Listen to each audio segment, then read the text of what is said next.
ভারতের আগরতলায় বাংলাদেশের উপ হাই কমিশনে হামলার প্রতিবাদে বিক্ষোভ মিছিল করেছে কুমিল্লা মহানগর ও দক্ষিণ জেলা বিএনপি। মঙ্গলবার সকাল 12:30টায় নগরীর কান্দিরপাড়া ভিক্টোরিয়া কলেজের সড়কের বিএনপি কার্যালয় থেকে বিক্ষোভ মিছিলটি বের হয়। বিক্ষোভ মিছিলের নেতৃত্ব দেয় কুমিল্লা দক্ষিণ জেলা বিএনপির আহ্বায়ক ও কেন্দ্রীয় বিএনপির ত্রাণ ও পুনর্বাসন বিষয়ক সম্পাদক আমিনুর রশিদ ইয়াসিন। এ সময় মহানগর বিএনপির আহ্বায়ক উদ্বাতুল বারী আবু, সদস্য সচিব ইউসুফ মোল্লা টিপু সহ নেতাকর্মীরা উপস্থিত ছিলেন। বিক্ষোভ মিছিলটি নগরের বিভিন্ন সড়ক প্রদক্ষিণ শেষে পুনরায় বিএনপির দলীয় কার্যালয়ে এসে শেষ হয়। এ সময় সংক্ষিপ্ত সমাবেশে বক্তব্য রাখেন কুমিল্লা দক্ষিণ জেলা বিএনপির আহ্বায়ক হাজী আমিনুর রশিদ ইয়াসিন।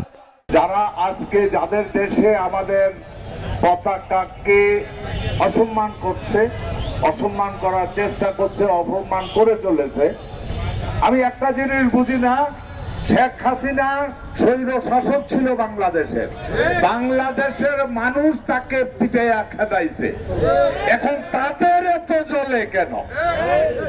কারণ একটাই, শেখ হাসিনা থাকাকালীন যা ইচ্ছা তা চুক্তি করে ভারত বাংলাদেশকে তাদের একটা অঙ্গরাজ্যের স্বপ্ন দেখতে ছিল।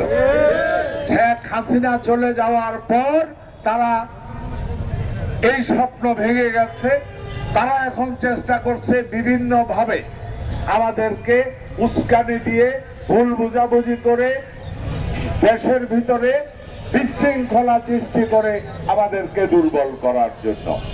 যারা এই চিন্তা করছেন তাদের প্রতি আমার প্রথম অনুরোধ, এগুলি করে কোনো লাভ হবে না। কারণ আপনারা স্বপ্ন দেখছিলেন যে কিয়ামত পর্যন্ত শেখ হাসিনার নাকের ডগায় যতদিন দম আছে শেখ হাসিনার আমরা এই দেশে প্রধানমন্ত্রী রাখবো। আল্লাহর রহমতে জনগণের প্রতিবাদের মুখে আপনাদেরকে নোটিশ না দিয়ে ফ্লাই করতে হয়েছে যে আমি নামতেছি, দাদা আমারে জায়গা দাও।